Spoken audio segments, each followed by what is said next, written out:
Pero anyway, marami akong rant, Miss Joey. Umpisa na sa Meralco, hindi ko na alam, parang nakakabaliw na.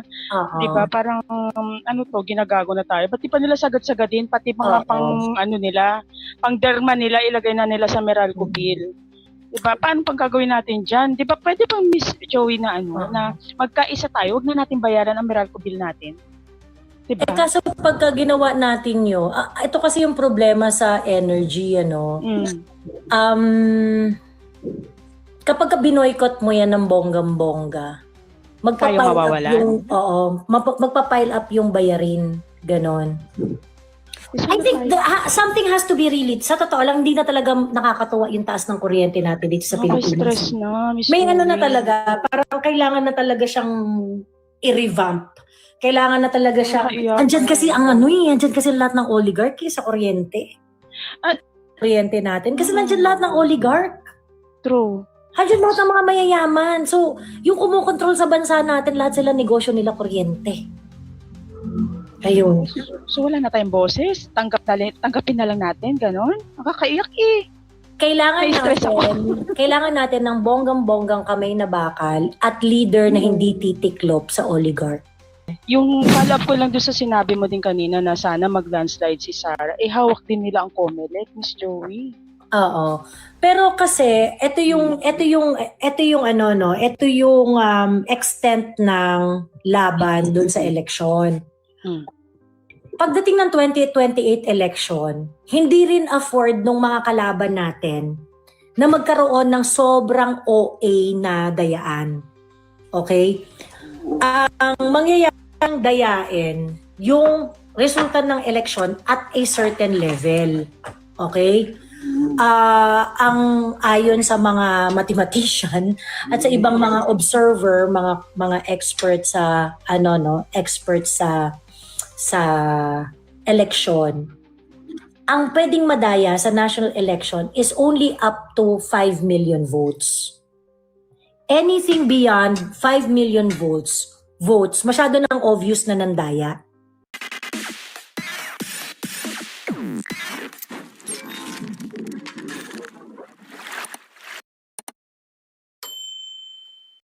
Hello, Rebecca. Hi. I just would like you to know na I really idolize you kaya ako nandito. Sobrang witty mo. Regardless ko, totoo yun, from my heart. Anyway, may question lang ako. Di ba yung hobby ni VP Sara nag-file ng case sa mga yung mga epalogs na sa Congress. Anong magiging impact nito dun sa mga epalogs na yan kung halimbawa finailan sila ng case? Magtutuloy pa rin sila sa mga kaepala nila or we have to wait for the yung resulta ng kaso. Magtutuloy lang rin sila. I don't think kung Apple sila. So I don't think may pakialam sila kung kinasuhan sila or whatsoever. However, yung mga impact niyan, mas magiging maingat na yung AMLC, yung BSP sa pag-share ng information, ganyan. Kasi nakasuhan na sila eh. So whether or not itutuloy pa rin nila yung pag-share or hindi, feeling ko itutuloy pa rin nila. Pero hindi magiging mas careful na sila. Okay? And just like yung ginawa ni VP Inday Sara sa pagpunta sa Supreme Court. Kasi di ba yung iba parang pinagtatawanan na, si Inday Sara pumunta sa Supreme Court, kinemerot as if naman hindi karapatan ni Inday yun. Oo naman. Before nag-start yung Committee on Justice ng pag-hear doon before sila mag-start ng clarificatory hearing, nagkaso si Inday sa Supreme Court. Pagkatapos, ano yung naging effect nun? Tumigil ba ang Committee on Justice? Hindi sila. Diba? Naging super careful sila. So that's a very, very important pushback. So ngayon, pati yung iba, natatanggap ng trabaho dito sa administrasyon na to na parang, sige, kumanta ka, gumawa ka, magmadriaga ka or whatsoever, ganyan. Si Madriaga, di ba, kinasuhan rin ni Inday Sara? Ganyan. Okay. So, ang impact niyan is kung sino ngayon ang makikikooperate sa House of Representative or sa Malacanang na gustong sirain si Inday Sara or yung mga kapamilya niya or kung sino mang si Mayor Baste or si Kong Kulong, ganyan-ganyan. Kung sino man yung mga gustong umeksena at magpakitang gilas at makiisa sa paninira kay Inday Sara, well, itedemanda kayo. So, alam mo yon, pag ikaw, babayaran ako ng 20 million, pero putang ina, kakasuhan ako nila Man Scarpio. May law firm yun, may army of lawyers yung mga yan, my God. Man Scarpio is how long is he sa practice, no, sa legal profession? Matagal na rin yan. May army of lawyers din yan si Attorney Mans. And he kept on recruiting new ones, no? So, hindi sila pagagabi. Di kung gusto ninyo na ituloy yung pambabarda at pambabalahura sa mga Duterte, di go lang. Makakasuhan kayo. Regardless. Diba? And they're going to take it up to the Supreme Court. Marami sila. So, I think yan yung message na importante na makam across doon sa mga kalaban nila Inday, nila Attorney Mans, ganyan. So, kung ang tanong mo, titigil ba sila sa pagiging epal? Hindi titigil sa pagiging epal. Tutuloy lang nila. Kung ano yung gusto nilang gawin, tutuloy lang nila ang gusto nila. Pero, even so, say for example, na kinakasuhan na sila, nagkokorte na. So, yung worst comes to worst, sabihin na natin, itong mga, itong mga kongresistang to, walang, tama ba yung term ko, offense ba, na magiging, kumbaga, pwede ba sabihin ng korte sa kanila, halimbawa, nanalo si VP Sara, at nanalo sila, halimbawa, at meron na namang eleksyon. Siyempre, pagkakasuhan, medyo matagal yan, di ba? Pero, depende na lang, Ganong ibig sabihin, walang pwedeng gawin ng korte para tumigil sila? Supreme Court. Supreme Court meron. Court pala, oo. Kasi yung kaso ni Inday sa Supreme Court, TRO. So pag nanalo si Inday Sara doon, hindi, yun ang talagang yun talaga yung merong direct impact. Kasi tigil pasada talaga sila. Okay. Magiging tigil pasada talaga sila sa House of Representatives. So yun yung dapat nating intayin. Well, hanggang ngayon hindi pa rin nagde-decide ang Supreme Court, pero let us not stop in calling out the Supreme Court kasi nga fishing expedition na yung nangyayari sa Committee on Justice. Totoo. Diba? Parang alam mo, parang pag nakikita ko araw-araw si BP Sara, parang ako'y nanlulumo. Yung parang alam mo ba yung parang bawat na lang sa Congress, parang ano ba itong mga tao ba to? Sabi kong ganun, parang alam ng taong bayan na bisit na sa kanila na taong bayan. Parang wala silang pakialam. Parang dead minsan. Si Madriaga nga, ang dami-dami ng kaso. Alam naman nila. Parang ine-entertain pa nila. Pati si Trililing na alam na pa nila 2016, ganun na yung eksena ni Kuya. Di ba parang Actually, alam mo kung anong problema ko kay Trillanes. Ito sinabi ko to sa urura ni Paolo Linote. Ang problema ko, wala akong problema doon sa mga taong galit sa mga Duterte. Kasi that's their political right If tingin ninyo yung approach ng mga Duterte is not the right way to govern our country, that's fine. It's okay. And we can agree to disagree. Ako, aligned yung politics ko sa mga Duterte kasi gusto ko yung style nila ng pag-solve ng mga problema ng ating bansa. Okay? Gusto ko yung tapang, gusto ko yung pagiging direkta, gusto ko yung no bullshit approach in governance. Okay? Ngayon, kung yung approach nyo iba, okay lang yon, and we can agree to disagree. Ang problema ko dito kay Trillanes, ang problema ko sa kanya na napakalaki is sobra niyang galit sa mga Duterte. Kasi he doesn't care even if yung soberanya natin masasaktan, masasakripisyo. Totoo. Inamin na ni Trillanes dun sa kanyang mga interview na siya ang nagpumilit sa ICC na pansinin yung kaso dito sa Pilipinas, etc., na tinulungan siya dito ng iba't ibang mga tao, kineso. Kumbaga, sinabi niya talaga na siya yung nag-push dyan. And I think, yun yung problem dito kay Trillanes na sobrang galit niya sa mga Duterte to the extent na pwede niya, kayang-kaya niyang isakripisyo yung ating bansa para lang ma-carry out niya yung galit niya. Parang putang ina, ano yan? Sobrang galit mo, okay lang sa'yo kahit yung pagkabansa natin, kahit yung authority natin doon sa ating kababayan ay may sakripisyo. Diba? That's just so wrong in so many levels. So, sa akin, tangin na talaga ni Trillanes. Kumbaga parang, alam mo yun, yung kasarap niyang duraan sa mukha. Kasi, hindi ka makabayan, tangin na mukha. Bitterness, willing na willing kang idamay ang lahat ng mga Pilipino at ang buong bansa, even our sovereignty, makaganti ka lang doon sa political enemy mo. May question, meron akong kasi alam ko magaling ka sa ganyan kaya nga ikaw tinatanong ko. Ito, tignan mo, napanood mo ba yung video nung confrontation nila sa Senate ni nasirang Senator Juan Ponce, tsaka yung nag-walk out siya.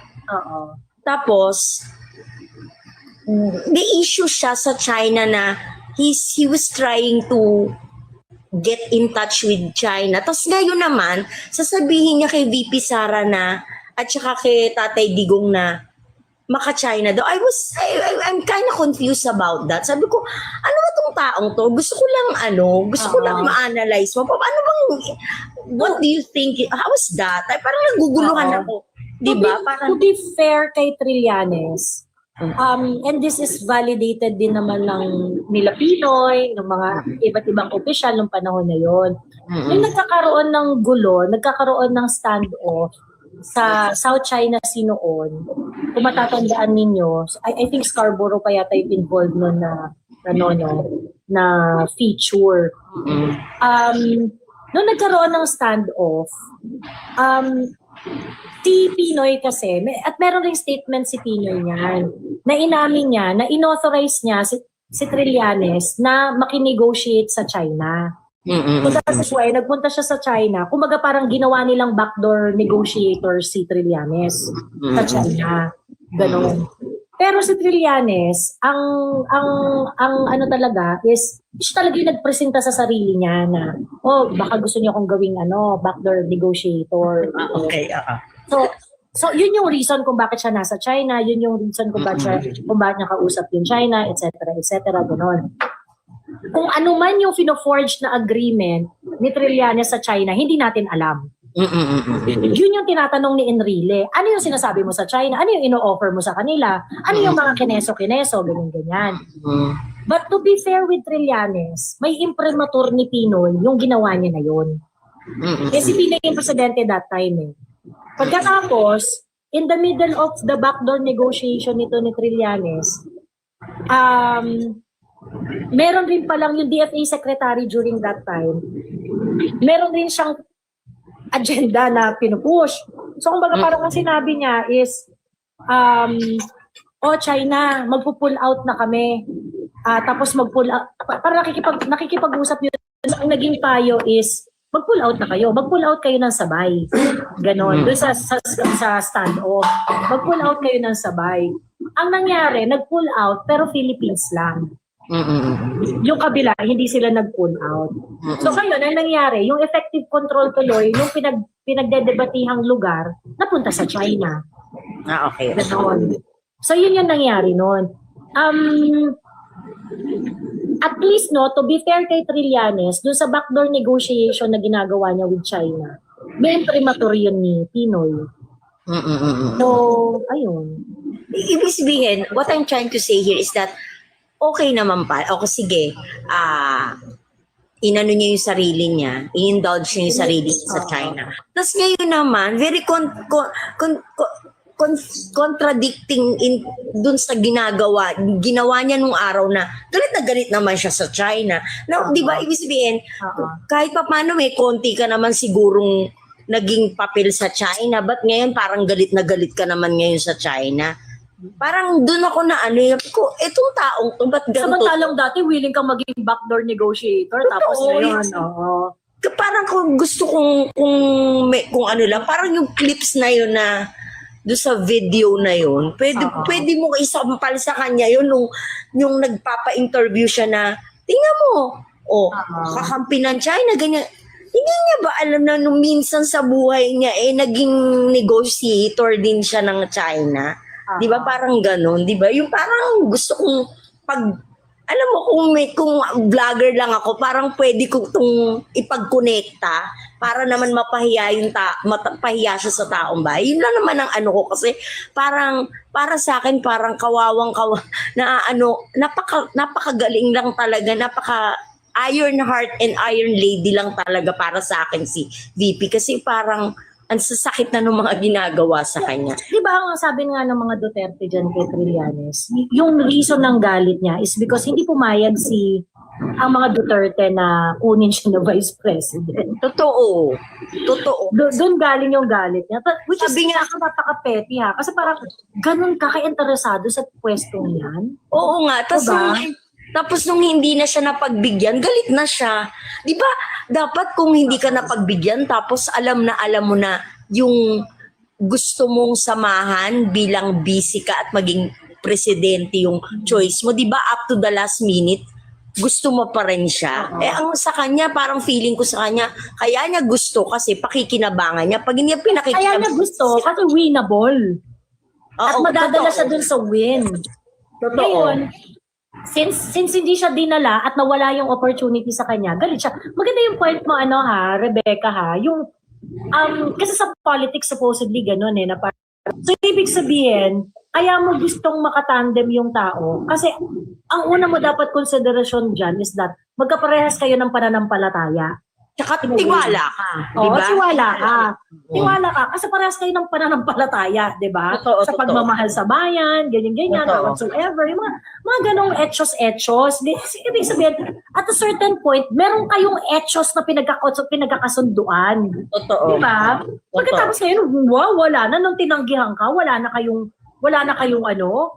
common denominator at all. Galit na galit ka na. Parang wala nang, parang kumbaga, parang puro pangit na yung nakita mo samantalang dapat kung talagang gusto mo siyang maging presidente at ikaw maging vice, kahit tinanggihan ka niya, full support ka pa rin kasi maybe kung gano'n ng sitwasyon, baka kunin ka pa niya ni Tatay Digong dahil sa loyalty mo sa kanya, not because of the position, but parang parang dahil loyal ka sa kanya, dahil naniwala ka sa kanya. Parang ganun yung sa akin. Kaya ako, kay Trillanes, pag nakikita ko, parang, bakit kaya itong mainstream media, pinakikinggan pa, Diyos ko po. Sabi ko, alam nyo na, nilalaro nyo lang ba itong tao to? Gusto nyo ng circus sa politika? Parang ganun ang tingin ko. Grabe. Actually. Anyway, thank you dun sa sagot mo tsaka I just want you to know na nag-start yung aking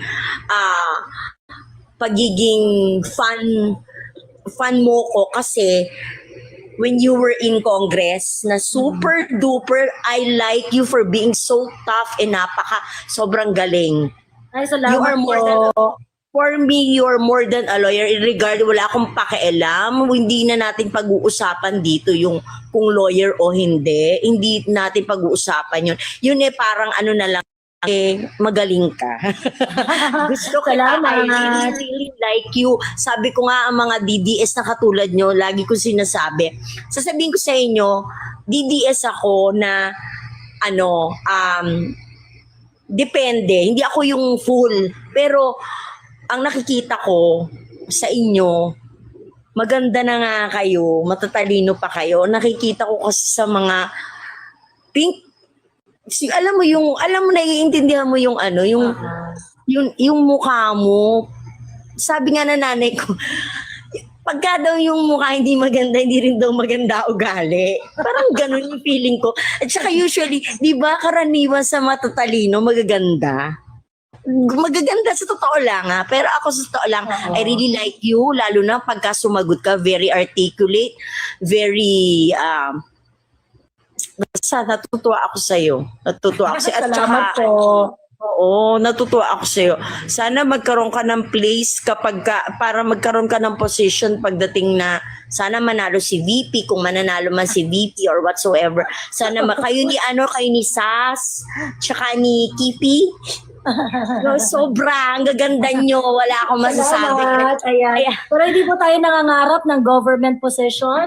Ang pangarap ko lang po sa buhay ay magkaroon ng maliit na bahay sa tuktok ng bundok at magtanim ng kamote. Ay, Diyos ko, paano naman kung yun talaga yung destiny mo, tsaka yun yung calling mo. Hindi mo naman pwedeng, alam mo, pagka-destiny, hindi mo naman kasi alam mo, you talk so good and you talk with sense na, Diyos ko po, ang galing mo, natutuwa ako sa'yo. Alam mo, hindi kita binobola, no? Hindi ako yayaman pag binola kita. Minsan lang ako, talagang pina-follow kita simula na nasa Congress, yung talagang, yung tapang mo, very good. Keep it up. At saka, sana I will see you na nasa maganda ka position sa government kasi kailangan ka ng ganyan. Kayo ni Sas, lalo na si Sas, we need ladies like you. Salamat. God bless you, ma'am. Thank you very much. Okay. May gumawa ng account, ang pangalan Joey the Bar Flanker, tapos gamit pa niya ang picture ko. Ayan. So, paki-report naman po itong account na ito. Oo, di ba? Meron ka rin di ba meron ka kasi nasa FB mo ko, bina-follow kita. Meron ka rin, di bang isang account na sinabi, ni-report doon sa channel? Di ba meron din? Remember? Na gumagaya sa akin, gano'n. Di ba meron kang, Dami yan. Pagka kunwari, meron mga bumaba na si itong gaya-gayang fake account na Joey Bar Flanker. In-invite na nga kita para mapakilala mo yung sarili mo kung sino ka Ay nako, alam mo, kapag daw hitik sa bunga, pinupukol, marami magiging ganyan pa. Dahil syempre, alam mo, feeling ko, marami naiinggit sa'yo kasi maganda ka na, matalino ka pa. Karamihan kasi ng mga Diyos ko, yung mga lang, lalo na yung, sino ba yung nagsabi dito na mag-debate daw kayo ni Diyos ko, ni Lovely. Oh my God! Diyos ko, kadiri. Sorry, ako sa totoo wala akong problema. Kasi gusto makipag-usap kayo. Pero huwag niyo lang akong bubullshitin. Huwag niyo lang kami. Totoo. Kasi ang problema kasi dito sa mga to, dishonest sila. Gusto nila makipag-usap, enemerut. Pagkatapos, pagka tinitest mo yung mga premises nila, galit sila. Kasi na-expose yung mga lies Na-expose yung mga lives na napapakinggan kita, napapanood ko yung mga live mo. Minsan nakakabobo yung mga tanong nila. Yung mga dinidepensa nilang, basta ang dami ko napanood sa'yo na talaga sinopla mo na sasabihin mo pa, hindi, halika dito. Anong sabihin mo? Natatawa pa nga. Paikot-ikot lang tayo. Sagutin mo muna yung tanong ko. Ganun. Kaya ako sa'yo. You are really making my day complete. Salamat. Thank you very much. Continue to fight and supportahan kita dyan. Salamat po. Ingat lagi. God bless you. Thank you. Bye-bye. Bye-bye. Thank you very much. Hello, Triggerman. Kumusta naman ang South Korea? Ito, shortage sa plastic bag sa supermarket. Bakit? Yung may component kasi yung naphtha ata, yun yung raw material na ginagamit sa paggawa ng plastic. Galing sa Middle East. Urea ba yun? Urea? Hindi, yung urea, yung yung fertilizer. Naphtha ang tawag nila, yung naphtha, raw material na ginagamit sa paggawa. Oo. Akala ko yung urea ginagamit sa plastic. Sorry. Ayan. Oo. Hindi, mabalik lang ako dun sa mga corn beef ba sa sa Tubuoso kasi I'm from Negros Occidental din Talagang malakas talaga ang presence nila diyan sa sa Northern Negros side from Cadiz, Sagay, Escalante, Tuboso, Calatrava. Sa mga kabundukan yan, malakas talaga ang presence nila dyan. Tapos, yung naalala mo na kung, di ba, nakakaparating backup police station number 2. Inatake yan ng mga NPA, tapos yung station 3 doon sa ano. Sa Bacolod mismo? Sa Bacolod mismo? Oo, early 90s, inatake yan yung station 2, tapos yung yung station 3. Ano yan, makikita mo, butas-butas yung labas yan, tapos sinagisa ng granada. Oo. Tapos may chief of police din dati ng Bacolod Malala talaga sa Negros, ano? Talaga yan, matagal ng problema yung insurgency diyan. Tapos nagkaroon nga ng diyan dati ng Operation Thunderbolt ang tawag noon sa Southern Negros. Talagang dumami yung mga evacuees noon kasi sinwip yung mga kabundukan ng Southern Negros. Kasi nung kasagsagan ng mga mining companies, marami talaga sila doon. Maraming, ngayon wala na, nagsara na eh. So doon na sila ngayon ng Northern Negros na naman sila. Tapos that is sa may Libertad Public Market. INP pa noon, hindi ba dating nagta-traffic noon mga pulis? Tapos kasagsagan ng Alex Bungayaw Brigade. Yung mga pulis diyan ini-execute diyan eh. Tapos yung mga off-duty. Kasi lumaki ka talaga sa Bacolod, no? Bacolod Negros talaga. So, kaya alam mo yung mga event na yan. Tapos lumakas sila nung panahon talaga ni Cory, talaga sila lumakas. Grabe, sobrang dami ng NPA. Kaya yan talaga ang problema ng Negros, yung insurgency pa rin hanggang ngayon, hindi pa rin mawala-wala talaga. Tapos imik na lang kayo. Kasi hindi nyo alam ang problema ng Negros pagdating sa insurgency. Totoo. Malala. Grabe. Malala talaga. Noon, grabe talaga ang Imagine mo Bacolod na yun na narating pa nila. Kasi dati may checkpoint yun eh. Sa Lacson dati hindi dumadaan yung mga truck doon na malalaki. Nung una, pwedeng makadaan. Sa truck sila sumakay, tapos pagtapat doon sa station number 2 tsaka sa station number 3, ang laman pala ng truck puro NPA. Buti walang namatay na mga pulis doon sa station 2 tsaka sa station 3. So imagine mo Bacolod na yun, no? Bacolod na nakarating pa sila, no? Grabe. Kasi city, usually nag-stay away sila sa syudad eh. Doon talaga sila sa mga yung mga rural areas. Rural areas, countryside talaga sila eh. So parang, to attack a city, grabe, no? Sobrang nila. Sobrang brave din. Chief of Police, Joey, dati ng Bacolod, pinatay din nila, inambush din nila. Ayan, sabi ni Jingay Ilongga, Miss Joey, ang nanay ko ay dating NPA member, kaya kami umalis noon sa Victorias, sa bundok kami nakatira. Ayan. I remember yung Manapla Municipal Hall, inatake din yan ng ng NPA eh. So grabe talaga yung problema ng Negros talaga sa insurgency. Grabe. Sobrang tagal na niyan eh. So kaya talaga nonchalant yung mga Negrense dun sa 19 na namatay Takot sila. Takot talaga sila. Kumbaga it is nothing to be sad about. Yung hindi sila kawawa naman. Hindi sila nakikigano'n. Kasi nabuhay sa takot yung mga Negrense dahil dyan sa kaguluhan ng gawa ng mga NPA. So, 'di ba? Sabi ni Jingay Ilongga, may dagdag pa siya sa kwento niya. Tumakas kami noon ng mga alagang hayop ng mga NPA. Ayan. Paano po kaya natin ma-make sure na di madadaya si VP? Kasi kahit BSP at AMLA nababayaran na, sabi ni Jara, hindi natin masisigurado na hindi dadayain si Inday. Dadayain talaga yan. Si Inday. Kaya kailangan si Inday, manalo talaga siya ng landslide. Ayun. Ang lala ng comments about the accent, it's not the flattery you think it is, guys. You think you're saying something nice, but you're calling attention to something natural to the guy. Ilonggo kasi si Trigger Man. Ayan. Obvious ba? Obvious ba? Ako ang advice ko sa inyo, lumayo-layo kayo sa mga Ilonggo. Huwag niyong pagkakausapin ng mga Ilonggo. Pagkakausap niyo na yan ng mga 2 oras, naku, shota niyo na yan after.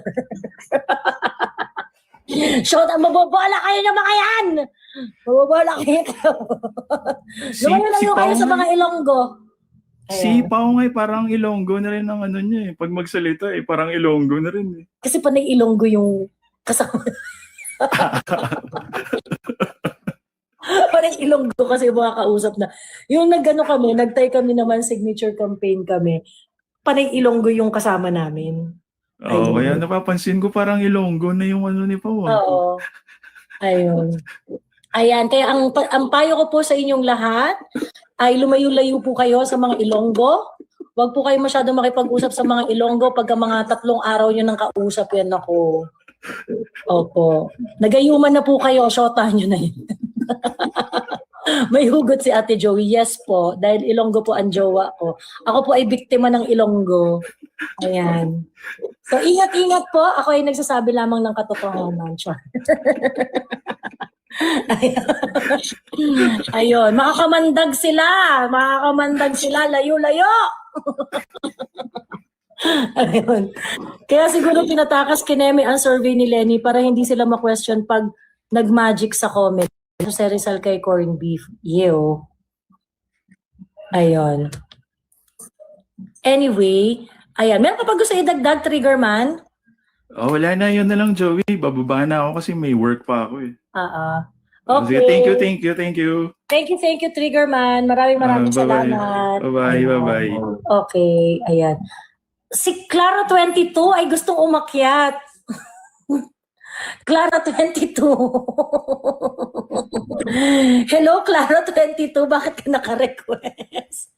Kilala ko si Clara 22. Ayan. Ayun lang. Teka, sino pa ba mga ano dito? Sino tong mga gustong umakyat? Hi, Miss Joey. Hello. Mama. Hello, love. Hi, Miss Joey. Peachy. Hello, Mikmik. Ayan. Ano muna tayo kay... Sino bang nauna sa inyo? Si Love muna. Si Love muna. Love, Peachy. Hello. Hello, Miss Joey. Love you so much. Mula sa foundation mo hanggang sa mga gamit mong mga... Mula sa foundation kong non-existent na kinakain agad ng aking oily face. Hoy, bumili ako, Miss Joey, ng fresh powder na pinost mo nung nakaraan. Yung maraming kulay, no? Yes! Oo. Effective yun, di ba? Yung nakaka-blur talaga. Oo. Super blurry na aking face lang. Pero anyway, marami akong rant, Miss Joey. Umpisa na sa Meralco, hindi ko na alam, parang nakakabaliw na. Diba? Parang, ginagago na tayo. Ba't di pa nila sagad-sagadin? Pati mga pang derma nila, ilagay na nila sa Meralco bill. Diba? Paano pang gagawin natin dyan? Diba? Pwede bang Miss Joey na na magkaisa tayo, huwag na natin bayaran ang Meralco bill natin? Diba? Kaso pagka ginawa natin yun, ito kasi yung problema sa energy, kapag binoykot mo yan ng bonggang-bongga, magpa-pile up yung bayarin. Ganon. I think something has to be really, sa totoo lang, hindi na talaga nakakatuwa yung taas ng kuryente natin dito sa Pilipinas. Stress na, Miss May Joey. na talaga, parang kailangan na talaga siyang i-revamp. Kailangan na talaga siya. Andyan kasi andyan kasi lahat ng oligarchy sa kuryente. Kuryente natin. Kasi nandyan lahat ng oligarch. True. Andyan lahat ng mga mayayaman. So, yung kumukontrol sa bansa natin, lahat sila negosyo nila kuryente. Ayun. So wala na tayong boses? Tanggapin na lang natin, ganon? Nakakaiyak eh. Kailangan natin ng bonggang-bonggang kamay na bakal at leader na hindi titiklop sa oligarch. So hanggang maging president pa si BP, gano'n. OMG, 2 years natin titiisin tong Meralco. I think yung pinaka-immediate na pwedeng tanggalin, yung nilalabi ni Senator Marcoleta, tanggalin yung VAT sa Meralco bill. Tanggalin nyo na yun. Magkano yun? Parang sa 4,000 na 4,000 na Meralco bill, parang 800 pesos yun eh. Tatanggalin mo yung 800 sa monthly bill mo, malaking bagay yan.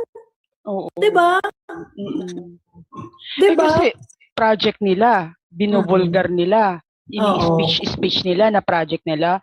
All of a sudden, middle class ang papatungan nila. Na ang middle class ay hindi naman nila alam na talagang poorest of the poor din naman tayo, di ba? At so to be fair naman, di ba, sa mga poor piece, di ba, maging senior na lang tayo, mag-ID na lang tayo senior, ganon, para, kasama din tayo. Kasi nakakaloko na talaga. Sobrang hirap na, Miss Joey. And yung follow-up ko lang doon sa sinabi mo din kanina na sana mag-landslide si Sarah, hawak din nila ang COMELEC, Miss Joey.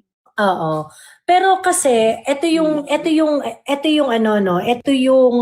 extent ng laban doon sa eleksyon. Pagdating ng 2028 election, hindi rin afford ng mga kalaban natin na magkaroon ng sobrang OA na dayaan. Okay? Ang mangyayaring dayain yung resulta ng election at a certain level. Okay? Ang ayon sa mga mathematician at sa ibang mga observer, mga experts sa sa election, ang pwedeng madaya sa national election is only up to 5 million votes. Anything beyond 5 million votes, masyado nang obvious na nandaya. So, ang madadaya ng COMELEC, ang mamamanipulate ng COMELEC, pagdating sa election result around 5 million votes lang. Okay, but it doesn't mean na dun lang yung pwedeng mandaya yung COMELEC. Marami silang mga pamamaraan kung paano mandaya. And I think many of that mangyayari pre-election. Like yung mga hindi makakaboto, yung mga dapat boboto, yung mga ganong etos balungos ba. Ganyan. But nevertheless, ang point dito is, ang kalaban natin sa election, yellow, pink, mga Marcoses, Malacanang, of course, at saka COMELEC. Okay? Pagdating sa COMELEC, at pag yung mga kalaban natin na makikinabang sa pandarayan ng COMELEC, ayaw rin nila ng sobrang madugas na eleksyon. Kasi kapag obvious na madugas yung election, mananalify yung eleksyon. Ayaw nila nun. Ayaw nilang manalify yung eleksyon. Gusto nilang dayain yung eleksyon, pero gusto nila yung eleksyon should be at an acceptable level pa rin. Kasi, ang gusto nilang mangyari dyan is that, kung kunwari, mananalo si Lenny or kung sino man yung susuportahan nila, matatalo si Inday Sara. Kapag ka sobrang obvious yung dayaan, edi hindi rin, mananalify rin yung pagkapanalo ng number 2. Oo. 'Di ba? So, ang gagawin nila dyan, they will only cheat up to the acceptable level. Gradual lang. Oo. Hindi nila po pwedeng 32 million pagkas magiging 32 million si Mama Lenny. Hindi ganoon. Hindi nila kaya yung ganoon. Or sabihin nila, kunwari, ilan yung boto ni Mama Lenny? 16 million, tapos biglang magiging 25 million. Ba, saan galing yun? Tangina. Bumababa nga yung number ng Gen Z na usapan. Kaya pagdating sa, kaya nga ang sinasabi ko, at ang lagi kong ina-explain sa mga viewers ko is that kung gusto nating i-cheat yung system of cheating, kailangan nating mag-isip out of the box. So kailangan nating suportahan si Inday at make sure na yung magiging panalo ni Inday sa 2028 ay overwhelming. So no amount of cheating can bring her down. Ganon. So kaya importante talaga yung block voting. Importante talaga yung, ako, pag hindi tinaas ni Inday yung kamay, hindi ko iboboto. As simple as that. As simple as that. Ganon. Kung hindi tinaas ni Inday yan, yung kamay niyan, kahit pa sabihin natin na gusto ko yung tao na yun, kasi hindi tinaas ni Inday eh. I'm not going to vote for that person. Gusto ko yung mga tao na tinaas ni Inday yung kamay kasi gusto ko ng mga legislator, senador, or kung sino man yung mga local government officials na hindi babalahurain yung administrasyon ni Inday. Yes. Pag nanalo siya. Matuto na tayo dyan. Oo, ganon. Ay, So, naku, it has to be magwawarla black tayo, voting. Miss Joey. Pag yan ay nadaya talaga. Warla na talaga. Labasan na talaga to sa street. Oo. Well, dapat. Dapat. Ganon. So, kasi yun na lang yung, doon na lang na voice out ng mga Pilipino yung tunay nilang boses, election, plus dudugasan pa. So, kapag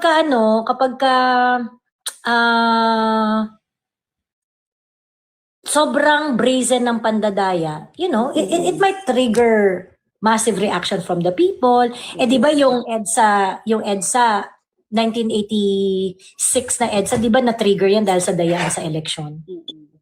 Dahil si Marcos pa rin Oo. Last na lang, Miss Joey, any thoughts na lang for our Tatay Digong? Kasi 'di ba, parang may may final na sila. Makakauwi pa ba ang ating tatay? Hindi ko alam. Sa totoo lang, it might take an Inday Sara presidency para magkaroon tayo ng direksyon kung paano mapauwi si PRRD. But like I said, long time ago, since nung hindi na-approve ang interim release ni PRRD, sinasabi ko na ito that ICC is rigged. Yung ICC, hindi talaga magde-decide ng something fair. So, yung mga sumunod na desisyon ng ICC after the rejection of the interim release, hindi na ako naniniwala na ang ICC ay gagawa ng fair decision. Mukhang bayad na din. Bayad na yan, Diyos ko po. Sobra. Bayad na yan. Bakit hanggang ngayon hindi nag-explain ng ICC ng maayos? Tungkol dun sa fact na yung kanilang mga tao na pinadala dito sa Pilipinas ay inasikaso ng tao ni Saldico. Yes, oo. Di ba, sinabi lang nila, not true, di nangyari. Putang ina nyo, nung not true, di nangyari, may resibo yung mga... 18 Marines. may resibo yung 18 Marines. Oo. Sila nagpadala ng mga gamit na hindi na check-in ng mga tao nila dyan, di ba? Yes. Ba't di mapaliwanag yan ng ICC? And by the way, sa mga nanonood ng live ko at yung mga regular na nanonood ng live ko, in-explain ko na sa inyo ang funding mechanism ng ICC. Ang ICC po ay nakakatanggap ng pera mula sa member state through doon sa normal contribution na kung saan certain percentage ng kanilang income ay ibibigay nila sa ICC according do sa pinroject na budget na kailangan ng ICC to operate for a certain fiscal year. Yan yung first na source ng income ng ICC. Meron pong pangalawang source of income ng ICC. And that is through donation. At pagdating po sa donasyon, walang tinatanggihan ng ICC. Kahit kanino tumatanggap sila, member state, non-state member, NGO, individual, kahit sino, tinatanggap nila basta magdo-donate ka. Tingin mo, pag ikaw, nag-donate ka ng malaki, no strings attached yun? Oh, ito po ang Antoneto Niladang gold bars. Kasi kasuhin nyo na yung kaso ni Duterte dito sa Pilipinas. Tingin nyo, tatanggi ang ICC? Of course not. Wala pa, Love Peach, wala pa si PRRD sa ICC. Ang criticism na sa ICC ay yung pagpe-persecute nila. Kasi wala naman talagang, yung talagang persecution naman talaga yung nangyayari ng mga African leaders sa ICC. For the longest time, simula na nag-exist ang ICC, ang lagi nilang kinukulong, ang lagi nilang tinatry, mga African leaders. Yes. Sino ba may interest sa Africa? Sino ba may mga malalaking interest sa Africa? Europeans. Sino ba ang malakas mag-donate sa ICC? Europeans. Pero, diba? Joey, ang sakit lang kasi alam naman natin, tayo yung mga nakakaintindi, di ba, yung taxes natin, yun yung mga possible, hindi ko quote and quote possible na ginamit payment for this ICC people. Di ba? Ang sakit lang na yun yung ginagamit nila para mapatawan ng ganito si Tatay Digong. Di ba? Parang hindi deserve ni Tatay Digong yung nangyayari sa kanya ngayon. Actually, hindi deserve na kahit sinong Pilipino. In fact, even if si Lenny ang mapunta doon sa ICC, hindi rin yung tama. Hindi rin yung tama. Kahit sino. Ito yung iniisip kasi ng ano eh. Hindi, kaya kayo gumaganyan kasi si Duterte yung involved. No! Kahit sinong Pilipino, ang dalin ninyo doon sa sitwasyon ni Duterte, ni PRRD, hindi yun tama. Diba? Yes. At i-oppose ko pa rin yan. I-oppose ko pa rin ng bonggang-bongga yan. Hindi nga lang ako magpapasignature campaign para kay Mama Lenny. Pero i-oppose ko ng bongga yan. I-oppose ko ng bongga. Kung si Mama Lenny, yung nasa kalagayan ni PRRD, i-oppose ko ng bonggang-bongga. Tangina, i-content ko rin yan ng bonggang-bongga. And I'm going to say what I am saying because of that.